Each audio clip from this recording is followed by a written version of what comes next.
오늘 사도행전 11장의 말씀으로 성령 세례라는 제목으로 말씀을 주 앞에 받기를 원합니다. 오늘 말씀에서는 베드로가 이 성도들에게, 사람들에게 이 성령에 대하여서 설명하고, 또 자신이 겪었던 이방인의 전도, 선교에 대해서 간증하는, 설명하는 장면입니다. 그래서 우리가 이 성령에 대해서 생각할 때 단순히 그냥 하나님이신 성령님을 넘어서 우리의 삶에 어떻게 적용되어져서 성령 하나님께서 일하시는지를 우리가 알아야 합니다. 예수님께서 죽으시고 부활하셔서 승천하신 뒤에 반드시 이 성령, 보혜사 성령을 보내시어 예수 그리스도의 사역을 이어가신다고 말씀하셨습니다. 그래서 우리에게 지금까지도 성령 하나님께서 내주해 주셔서 예수님의 사역과 그 구원의 끈이 놓여지지 않는 것이죠. 그래서 성령 하나님을 통하여서 날마다 우리는 강건케 됩니다. 예수 그리스도로 힘을 얻고, 예수 그리스도로 구원을 얻고 살아갈 수 있는 것이죠. 그럼 이 성령에 대해서 오늘 말씀의 제목처럼 성령 세례란 무엇이고, 그리고 또 우리가 성령을 받아서 살아간다는 것은 무엇인지를 우리가 말씀을 통해서 나누기를 원합니다.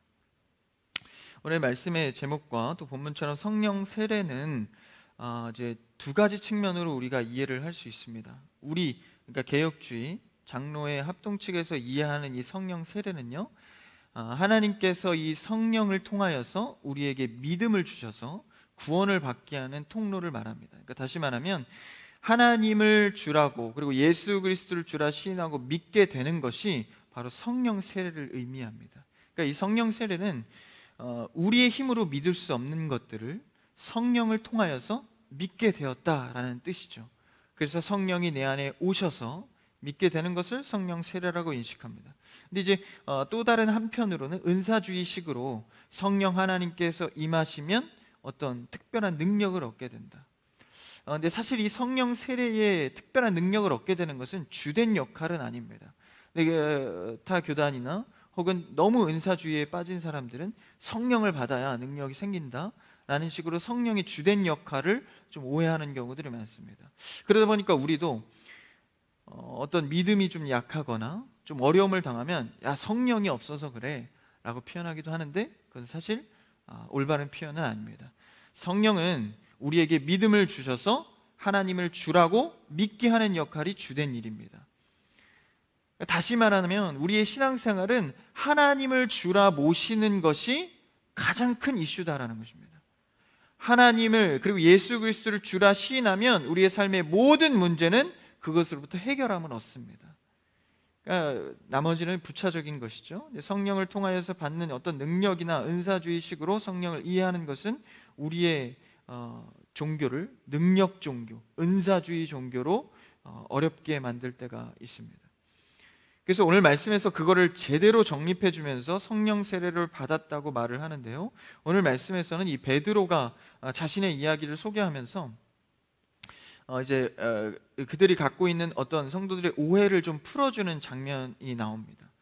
그러니까 베드로가 겪었던 일은 당시에 이제 고넬료 많이 들어보셨죠?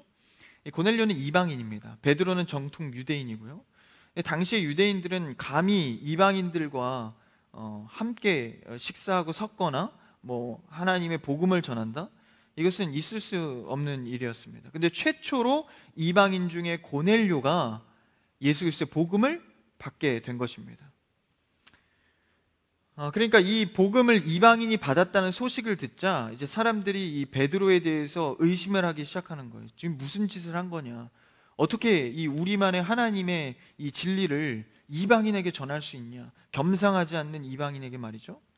그래서 그 소식을 듣게 됩니다. 듣게 되어서 베드로에게 따질 때 베드로가 그 상황을 자세하게 천천히 설명해 주고 있는 장면이 바로 오늘의 본문입니다. 그 내용을 살피면서 오늘 11장에 읽진 않았지만 1절을 말씀으로 한번 보시면 좋겠어요. 성경책으로 1절을 한번 같이 읽어볼까요? 11장 1절입니다. 시작. 유대에 있는 사도들과 형제들이 이방인들도 하나님의 말씀을 받았다함을 들었더니, 유대에 있던 예루살렘 교회의 교인들과 사도들이 이방인들에게 하나님 말씀을 전했다는 것을 듣고 놀랍니다. 그러면서 뭐라고 하죠? 2절에 보니까 2절 읽어볼까요? 시작.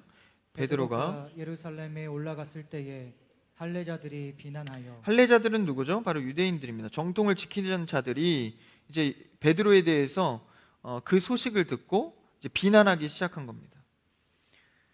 그러니까 이방인은 무할례자죠. 정통을 모르는 자입니다. 근데 대뜸 거기 가서 말씀을 전했다니까 이제 비난하고 화가 난 것이죠. 어떤 소식을 들었습니까? 3절 읽어볼까요? 시작. 이르되 내가 무할례자의 집에 들어가 함께 먹었다 하니. 그 내용이 무엇입니까? 무할례자 이방인 고넬료의 가정에 들어가서 식탁을 대했냐. 그러니까 여기서는 단순히 그냥 밥을 같이 먹었다는 이유로 비난하는 것은 아니고 이 말씀을 전하고 우리끼리만 하는 일들을 이방인들에 대했다는 것에 대해서 분노하게 된 것입니다. 우리도 이런 유대의 정통한 모습들 우리의 신앙 속에서 얼마든지 있습니다. 오늘날 복음이 누구에게든지 열려있고 우리가 전도를 해야 하는데 어느덧 우리는 전도가 어려워지고 시대가 어렵다는 이유로 우리 안에서만의 복음을 추구할 때가 있습니다. 믿지 않는 자들하고는 불편하고 대화하기도 껄끄럽고 주의 얘기 꺼냈다가는 이상한 사람 취급받으니까 그냥 멀리하는 것입니다. 그게 나를 거룩하게 하는 길이라는 핑계 속에서 믿지 않는 자들을 대하는 것을 굉장히 어려워합니다. 그런데 하나님께서는 성령께서 일하시는 것은 누구에게 일하실지 우리가 알 수 없는 것이죠. 그래서 우리는 전할 뿐입니다. 그래서 우리가 믿지 않는 자들하고 신앙의 대화를 하는 것을 많이 훈련해야 합니다. 저도 그렇고요. 막상 우리가 신앙의 지식을 많이 알고 있다고 생각하지만 믿지 않는 자들과 대화를 해보면 생각보다 입이 잘 안 떨어집니다. 우리가 알고 있는 기독교 세계관에서 대화하는 것은 우리끼리는 얼마나 은혜가 됩니까? 전혀 기독교 세계관이 없는 사람들과 대화할 때는 쉽지 않습니다. 우리는 하나님이 있다는 전제로 대화를 하지만 그들은 없다는 전제 속에서 대화할 때 우리에게 막힘이 됩니다. 그럼에도 불구하고 우리가 끊임없이 믿지 않는 자들을 향하여서 대화하고 단절하지 않고 시대를 보고 하는 것은 우리의 의무이자 이 땅 가운데 보내진 이유입니다. 근데 그것을 피하고 그냥 우리끼리만 조싸우니 초마크를 짓고 그건 아니죠. 그래서 그 부분에 대해서 오늘 말씀에서 시사하고 있는 바가 크죠. 유대인들이 할례자들이 어떻게 무할례자들하고 같이 겸상할 수 있냐. 그래서 이제 베드로가 그 상황을 설명하면서 그들의 오해를 풀어주기 시작합니다. 4절을 보면 제가 한번 읽어보죠. 베드로가 그들에게 이 일을 차례로 이제 설명하기 시작합니다. 5절에요. 이르되 내가 욥바시에서 기도할 때 황홀한 중에 환상을 보니 큰 보자기 같은 그릇이 내 귀에 매어 하늘로부터 내려 내 앞까지 드리워지거늘 이것을 주목하여 보니 땅이 내 발 가진 것과 들짐승과 기는 것과 공중나는 것들이 보이더라. 또 들으니 소리 있어 내게 이르되 베드로야 일어나 잡아먹으라 하거늘. 이 환상을 본 거예요, 베드로가. 그래서 하나님께서 보자기 같은 것에 이 짐승들을 내려준 겁니다. 사실 이 유대 정통법에 의하면 아무거나 짐승이나 잡아먹으면 안 되거든요.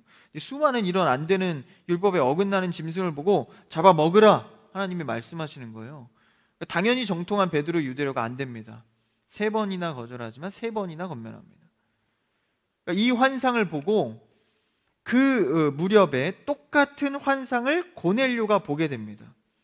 고넬료에게도 환상이 하나님께서 나타나셨는데 베드로를 초청해서 말씀을 들으라는 환상을 보이신 거예요. 고넬료는 고넬료대로, 베드로는 베드로대로 서로 만나서 말씀을 공유하라는 것을 환상을 보게 된 겁니다. 이거보다 정확한 하나님의 말씀이 어디 있겠어요?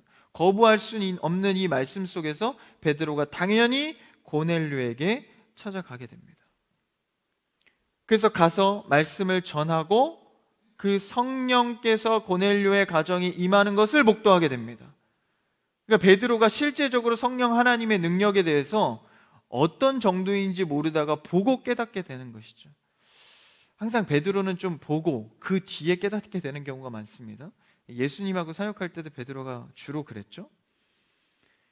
그래서 15절에 보니까 그 성령이 그렇게 임하게 됩니다. 한번 15절 오늘 본문이죠. 첫 절을 한번 읽어볼까요? 15절입니다. 시작. 내가 말을 시작할 때에 성령이 그들에게 임하시기를 처음 우리에게 하신 것과 같이 하는지라. 이제 말을 시작할 때 고넬료 가정에 가서 이제 설교를 시작하려 하는데 성령이 그들에게 임했다라는 거예요. 그러니까 여러분, 우리가 말씀의 지식과 탁월한 깨달음이 중요한 게 아니라 하나님께서 마음속에 성령으로 임하시는 게 중요합니다. 이 성령이 수많은 기적들을 어떻게 믿을 겁니까? 성령 하나님의 역사 속에서 우리는 당연히 그냥 자연스럽게 믿게 되는 것이죠. 우리의 의와 힘과 노력과 깨달음이 아닙니다. 성령이 우리에게 임하실 때. 그래서 우리가 간절히 바라야 하는 것은 성령 하나님이 내 안에 떠나가지 않도록 늘 내주하도록 기도하는 것이죠. 그래서 그렇게 임하셔서 어떻게 해요? 처음 우리에게 하신 것과 같이 임하셨다라는 거예요. 여기서 말하는 처음 임하신 것 같이는 어떤 상황입니까? 처음에 공식적으로 성령 하나님께서 초대교회 때 내렸던 게 언제죠? 마가다락방. 마가다락방에서 120명이나 되는 성도들에게 성령이 공식적으로 임하였습니다. 그때 성령이 생겨난 게 아니라 그냥 공식적으로 임했다라는 거예요. 성령 하나님께서는 창세 전부터 계셨죠. 그래서 공식적으로 그 임한 사건처럼 오늘 15절의 고넬료의 가정 속에도 그렇게 임했다라는 것입니다. 근데 이거 우리가 이해할 때는 그냥 뭐 여러 사람 중에 고넬료 가정에도 임했나 보다 생각하지만 유대 정통에서는 있을 수 없는 일이죠. 그들에게만 속해 있던 하나님이, 진리의 하나님이 생각지 않던 이방인에게 성령 하나님께서 임한 것입니다. 그래서 이것은 신약 성경에서 굉장히 큰 이슈죠. 마가다락방에서 임했던 성령, 그리고 두 번째는 고넬료, 그러니까 이방인에게 최초로 임한 성령의 역사입니다. 그러니까 이방인을 대표하는 인물로서 고넬료를 그리는 거죠. 그래서 정통한 베드로 유대인 앞에서 이방인인 고넬료가 성령이 임한 것입니다. 마가다락방에 임한 성령, 같은 성령이 임했다라는 것이죠. 이방인에게 똑같은 성령이 임했다. 그래서 하나님께서 베드로를 통하여서 성령 하나님의 역사가 어떤 것인지를 보여주고 나타내는 것입니다. 더 정확하게 하기 위해서 사실 앞절에 보면 어떤 상황이 있었는지 한번 11절을 볼까요? 11장 11절에 보면 한번 읽어볼까요? 같이 읽읍시다. 시작. 마침 세 사람이 내가 유숙한 집 앞에 서 있으니 가이사라에게서 내게로 보낸 사람이라. 내게는 여기 누굽니까? 베드로에게 사람을 보냈어요. 고넬료가. 그러니까 베드로를 모시기 위해서. 그때 몇 사람을 보냅니까? 마침 세 사람. 3명의 사람이 베드로를 데리러 옵니다. 고넬료가 보낸 것이죠. 그렇게 고넬료의 이끌림 속에 베드로가 이제 고넬료의 집을 가게 됩니다. 그 다음 12절에 보니까 한번 읽어볼까요? 시작. 성령이 내게 명하사 아무 의심 말고 함께 가라 하시매 이 6 형제도 나와 함께 가서 그 사람의 집에 들어가니. 굉장히 지금 예민한 상황이에요. 성령께서 그 가라 마라 하는 것도 다시 한번 일러주셔서 야, 아무 의심하지 말고 함께 가라. 근데 여기서 조금 희한하죠. 앞에서 3명이랑 같이 왔는데 6 형제도 나와 함께 가서 그 집에 들어갔다고 합니다. 그러니까 고넬료의 집에 들어갈 때는 6명의 형제가, 여기서 나는 누굽니까? 베드로죠. 7명이 들어갔다라는 거예요. 유대의 법 중에 중요한 일이 있을 때는 증인이 반드시 2명이 따라와야 합니다. 그랬을 때 그 사건이 인정이 돼요. 근데 유대법 중에서 정확하게 정말 대대적인 역사적인 큰일 앞에서는 2명이 아니라 7명을 데리고 오게 합니다. 증인이. 여기서 정확히 몇 명이죠? 정확하게 7명입니다. 그럼 나머지 3명은 어디서 난 거죠? 그 앞에 보면 베드로가 10장에 보면 베드로가 친히 제자 삼은 자들이 3명이 있었어요. 그들과 함께 베드로의 제자 3명과 고넬료의 사람 3명 총 6, 그리고 베드로까지 7사람이 집에 들어가게 됩니다. 누구에 이끌려서요? 성령 하나님의 권위에 이끌려서. 그러니까 이것은 하나님의 역사 속에서 정말 중요한 이방인이 성령을 받게 되는 역사를 증인을 세워서 확실시하고 있는 것입니다.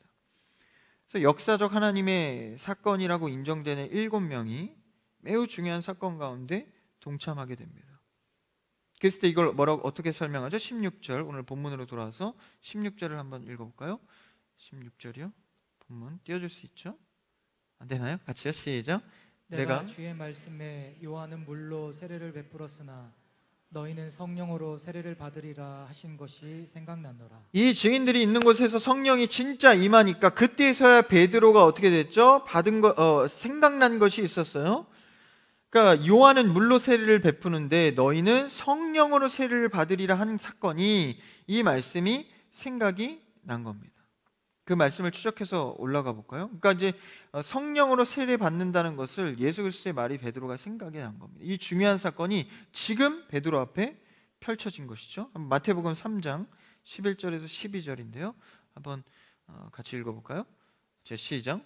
나는 너희로 회개하게 하기 위하여 물로 세례를 베풀었거니와 내 뒤에 오시는 이는 나보다 능력이 많으시니 나는 그의 신을 들기도 감당하지 못하겠노라.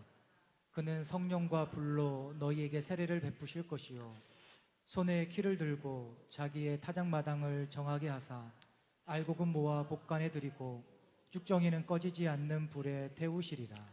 요한은 물로 세례를 주지만 예수 그리스도가 오시면 뭐로요? 성령과 불로 우리에게 세례를 준다라고 말하고 있습니다.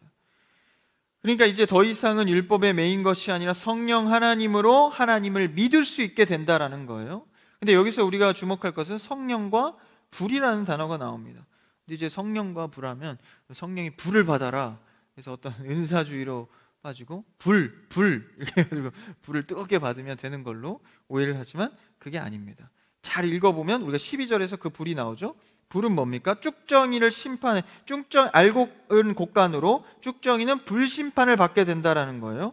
그러니까 성령 하나님으로 말미암아 구원을 얻는데 이 못 받는 자는 불심판을 내린다라는 거예요. 그러니까 구원과 심판을 설명하는 것이 성령과 불입니다. 그러니까 성령과 불로 세례를 받는다는 것은 이것을 통해서 우리가 심판을 받게 된다라는 것이죠. 근데 우리는 성령 하나님으로 말미암아 이 심판에서 제외가 되는 것입니다. 그러니까 구원과 심판의 불을 말하고 있는 것이죠. 예수 그리스도가 오시면 성령 하나님의 은혜 가운데 우리는 알곡으로 구분이 된다라는 것이죠. 심판의 불을 피해간다라는 것입니다. 그래서 이 성령 세례는 이제 그리스도를 주라 시인할 수 있는 능력이 되는 것입니다. 여러분, 성령 하나님은 우리 가운데 내주하셔서 그리스도를 날마다 주라 시인할 수 있게 만들어 주십니다. 여러분, 성령 하나님의 은혜가 없으면요, 하루도 살아갈 수 없는 우리의 의심, 환난 가운데 문제보다 더 크신 하나님을 바라보지 못하게 하는 나의 마음 속에 성령 하나님을 의지하지 않고는 우리의 믿음을 단 하루도 유지할 수 없다는 것입니다. 그래서 우리에게는 이 성령 세례를 통한 성령 하나님과의 역사의 삶이 필요하다는 것이죠. 성령 세례는요, 어떤 은사나 권능이나 신비나 체험이나 역사가 아닙니다. 성령 세례는 예수 그리스도를 주라 시인하게 하는 것입니다. 그러므로 그리스도를 주라 시인하면 이제는 성령 하나님께서 늘 함께하는 것이죠. 그러니까요, 성령 세례를 받았다는 것은 우리에게 이미 성령 하나님으로 이게 영원히 내주하신다라는 것입니다. 그러니까 여러분, 성령이 그냥 여러분 기도할 때 조심해야 합니다.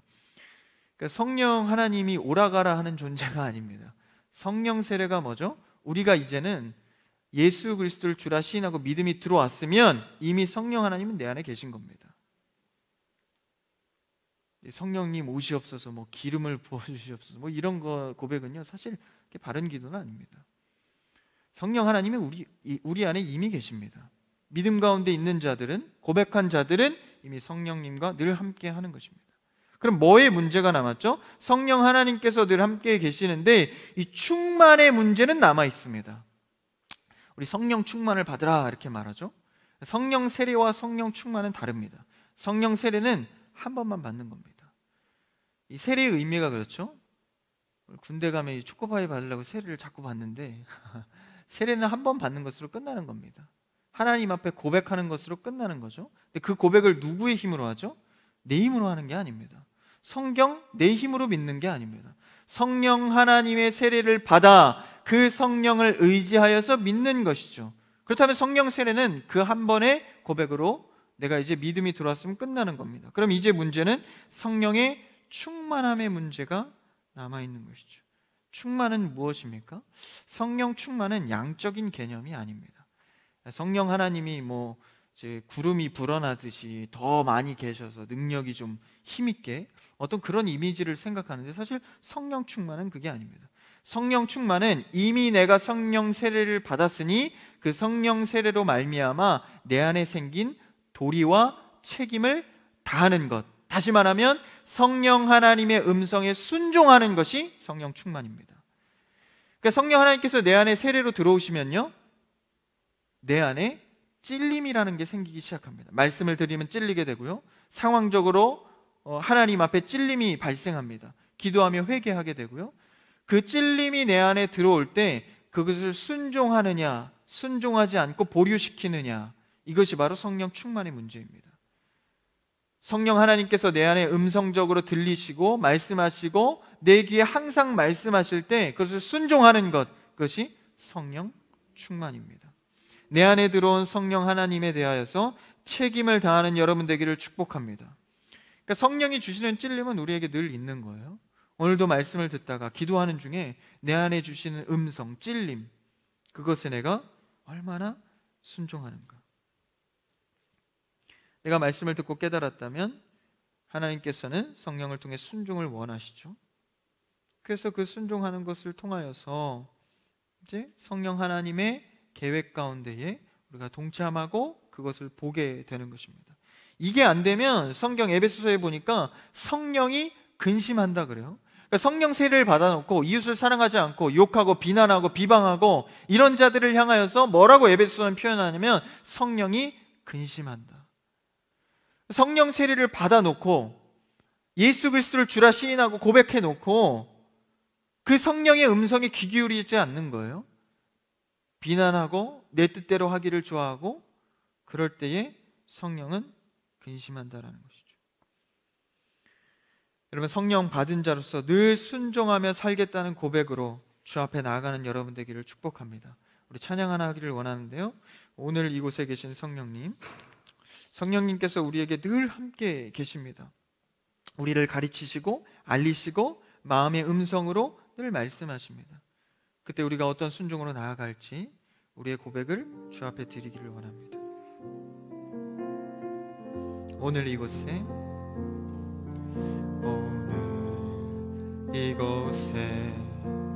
계신 성령님, 우리에게 말씀하시고 우릴 가르치소서.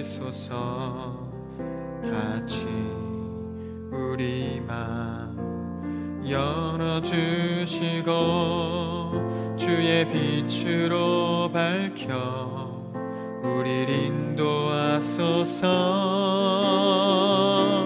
주님보다 앞서지 않고 겸손하게 주님의 말씀 기다리리. 주님 손에 우릴 드립니다. 사랑으로 인도하. 우리 한 번 더. 주님보다 앞서지 않고 겸손하게 주님의 말씀 기다리리. 주님 손에 우리를 드립니다. 사랑으로 인도하소서. 아멘. 우리 마음속에 계시는 성령 하나님의 음성에 우리의 삶을 맡겨드리고 우리의 기도를 맡겨드릴 수 있는 여러분 되기를 축복합니다. 성령 하나님께서 일하시도록 그 말씀에 순종하고 나아갈 때 아픈 자가 회복을 얻게 되고 넘어졌던 자가 일어나게 되고 마음 상한 자가 회복되게 될 줄 믿습니다. 우리는 그저 성령 하나님의 음성에 순종할 뿐인 것이죠. 그래서요, 우리가 기도할 때 하나님 앞에 정말 내 방법대로 구하고 내가 원하는 대로 구하지만 실제 하나님께서 생각지 못한 순종 속에서 내 기도 제목을 들어줄 때가 얼마나 많은지 모릅니다. 나는 이렇게 해야만 하나님의 응답 같다고 생각하지만 생각지 못한 곳에서의 순종을 하나님께서는 사용하시는 것이죠. 문제를 어떻게 해결할지 모릅니다. 어떻게 회복할지 모릅니다. 그러나 선하신 하나님께서 우리에게 순종을 원하는 것은 하나님의 뜻대로 응답해 주시길 원하기 때문입니다. 나보다 나를 더 잘하시는 주님께서 성령 하나님을 통해서 일하실 때 우리는 그저 묵묵하게 순종하고 기다리고 앞서지 않는 여러분 되기를 축복합니다. 그래서 베드로가 이제 고넬료 이방 땅에도 성령 하나님이 임하시는구나라는 것을 강력히 알게 됩니다. 그래서 이렇게 이방 땅의 이방인에게, 이방의 가정에 성령 하나님이 임했다라는 것은, 이것은 단순히 그냥 유대에게 임한 하나님이 아니라 온 인류에게 임한 그 성령 하나님의 사역을 말하고 있습니다. 이것을 고린도전서에서 잘 정리해주고 있는데요, 한번 고린도전서 12장 13절을 한번 읽어볼까요? 같이요. 시작. 우리가 유대인이나 헬라인이나 종이나 자유인이나 다 한 성령으로 세례를 받아 한 몸이 되었고 또 다 한 성령을 마시게 하셨느니라. 한 성령으로 세례를 받아, 성령의 세례를 받은 겁니다. 그러니까 우리가 얻게 되는 이 성령 하나님은요, 한 성령 하나님입니다. 너에게 임한 성령, 우리에게 임한 성령, 나에게 임한 성령이 한 하나님이다라는 것이죠. 그렇다는 것을 무엇을 의미합니까? 우리에게 임한 성령이 같다는 것은 우리가 한 몸으로 이루어지게 만드신다라는 것입니다. 예수 그리스도가 교회의 머리 되셨듯이 성령 하나님의 세례는 우리를 그리스도의 몸으로 하나 되게 하십니다. 그래서 우리가 이제 모두 예수 그리스도를 주라 시인하는 자들이 되었으니 우리 안에서는요, 하나님의 뜻을 한 몸으로 이루어가는 것입니다. 교회가 갖춰야 될 모습인 것이죠. 한 성령을 받지 못하고 한 성령 안에 거하지 못하면, 한 성령 안에 순종하지 않으면 교회는 분열되게 되어 있습니다. 우리가 이 밤, 이 시간 구할 것은 한 성령 하나님이 우리 안에 충만하기를 구하는 여러분 되기를 축복합니다. 이것은 교회에만 국한된 것이 아닙니다. 여러분의 가정과 직장과 어느 삶 속에서든지 성령 하나님의 간섭이 있기를 바라는 것이죠. 교회는 한 가정입니다. 한 가정이 한 성령 안에 거하지 못한다면 그 가정은 분열이 시작됩니다. 그래서 이 성령 세례는요, 모두에게 임해야, 유대인이나 헬라인이나 이방인이나 모두에게 임해야 할 성령이기 때문에 우리는 이 성령을 우리 안에 국한시키는 것이 아니라 한 성령이 또 누구에게 전파되고 받아야 할지를 날마다 고민하고 기도해야 합니다. 그런데요, 교회 밖에만 있는 것은 아닙니다. 교회 안에서도요, 얼마든지 성령 세례가 필요한 너무나도 많은 영혼들이 있습니다. 특별히 누가 있죠? 믿지 않는 가족들. 또 누가 있습니까? 바로 교육부서입니다. 교육부서가 즐겁게 교회를 다니는 것 같이 보여도요, 실제로 복음에 대해서 눈 감은 자가 너무나도 많습니다. 유치부에서부터 청소년, 청년에 이르기까지 아직 자신이 예수 그리스도를 주라 시인하지 스스로 고백하지 못하는 자들이 많다는 것입니다. 그냥 교회 다니니까 저절로 아닙니다. 복음을 들어야 합니다. 그러면 전하는 자가 있어야 하는 것이죠. 부모나 가정이나 넘어서 우리가 한 식구된 교회 안에서 한 몸 된 자들이 나만 성령 세례 받을 것이 아니라 내가 받은 성령 세례 수많은 아이들과 영혼들에게 전할 수 있어야 한다는 것이죠. 교회 시스템이나 교회 체계가 얼마나 좋습니까? 교사로서, 사역자로서, 부모로서, 집사님으로서 교회 학교에 교사에 많이 지원하십시오. 교회 학교에는요, 여러분, 그냥 겉으로 봐서는 잘 모릅니다. 부모라고 해서 자녀를 다 알까요? 놀래죠? 학교 생활 보면 우리 아이는 그렇지 않아요. 아니에요. 그 아이가 맞습니다. 부모도 잘 모릅니다. 정말 모릅니다. 그냥 교회를 다니니까 안심하고 신앙이 잘 자라겠지. 나중에 청년이 돼서 자기 고백을 할 때가 돼서 그 속을 보니까 아무 신앙의 고백이 없을 때 이 부모의 가슴은 무너지는 거죠. 그럴 때 교회는 무슨 역할을 해야 합니까? 수많은 프로그램과 수많은 재밌는 것들, 맛있는 간식, 물론 좋지만 그것은 다 부수적인 겁니다. 반드시 성령 세례의 다리를 놓아줄 수 있도록 복음의 전달자의 역할을 감당해야 합니다. 어려워도 힘들어도 고민해야죠. 기도해야죠. 그 한 영혼을 놓고 어떻게 복음을 전할 수 있을까 고민해야죠. 사역자의 목마는 아닙니다. 우리가 한 몸 되어서 그리스도로 한 몸으로 엮였다면 누구나 이 복음 가운데 초대할 수 있도록 수용하고 관용 속에 기다려주고 그 속에서 하나님을 만날 수만 있다면 우리가 성령의 순종의 사역에 함께 동참해야 합니다. 그래서 우리는 성경적 가치로요, 교회 안에서 수많은 사역이 있지만 어느 하나 할 거 없이 다 우리가 소중한 사역으로 복음의 전달자로 사역해야 합니다. 청소하는 일도, 리모델링 하는 일도, 카페를 새로 짓는 일도, 목장의 일도, 찬양하는 일도 모두 다 이 성령 세례의 복음의 전달자 역할로 하는 것이죠. 사실 카페에서 우리가 어떤 것을 중심으로 하는 겁니까? 선교 아닙니까? 성령 세례를 위해서 하는 것입니다. 그때의 하나님께서 일하심을 볼 때, 야, 세상과 다른 이 교회 안에는 하나님의 일들이 이루어지는구나 보게 되는 것이죠. 여러분, 우리는 예수 그리스도 안에서 성령 세를 받은 자입니다. 그럼 그 음성에 순종한다면 우리가 수많은 영혼들을 수용하고 용납해주는 마음으로 복음을 전하고 교회 안팎으로 복음의 향내가 수많이 나는 여러분의 삶과 신앙이 되기를 축복합니다. 이 베드로는 이방인도 성령 역사가 이루어질 수 있구나 라는 것을 통하여서 이제 뭐가 전파됩니까? 수많은 지역에 이 고넬료의 가정을 시작으로 수많은 지역에 복음이 전달되고 이방인들이 돌아오고 교회가 세워지는 발단이 됩니다. 여러분이 기도하는 그 한 영혼이 천하를 먹여 살리고 누구를 구원하고 누구를 세워줄지 모르는 겁니다. 그러니까 우리가 기도하는 이 한 영혼의 기도 제목은요, 하나님 보시기에 천하보다 귀한 겁니다. 포기하지 마시고 인내 속에서 복음의 전달자 역할을 감당하는 여러분 되기를 축복합니다. 귀한 사역들이 하나님 나라 안에서 꽃피고 열매 맺을 수 있도록 성령 세례 받은 자로서 순종하여서 성령 충만의 일들을 삶에서 감당해내시는 여러분의 신앙과 가정과 직장 되기를 주님의 이름으로 축복합니다.